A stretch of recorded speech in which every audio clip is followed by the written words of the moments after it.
दोस्तों, ये रात का मंज़र, फजर की अज़ान हुई है मस्जिदुल हराम में, हरम शरीफ में। और ये मेरे प्यारे नबी का घर, जहाँ अब एक मकतबा यानी कि लाइब्रेरी बना दी गई है। ये देखें, ये सामने नज़र आ रहा है आक़ा दो जहां सरकार मदीना सल्लल्लाहु अलैहि वसल्लम, मेरे आका का घर।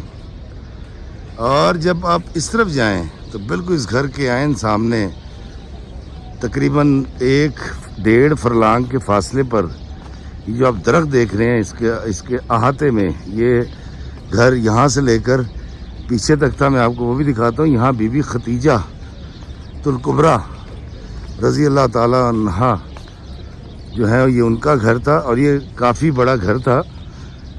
यहाँ पर अहाते के अंदर अब جو چیزیں آپ کی گم جاتی ہیں طواف کے دوران یا مسجد الحرام میں آپ بھول جاتے ہیں، وہ چیزیں یہاں پر پہنچا دی جاتی ہیں اور پھر یہاں سے آپ وصول کر سکتے ہیں۔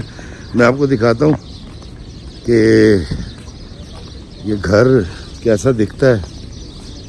اگر انہوں نے جانے کی اجازت دی، میرا خیال ہے شاید میں جا سکوں گا، تو نہیں، اس کو انہوں نے شاید بند کر رکھا ہے۔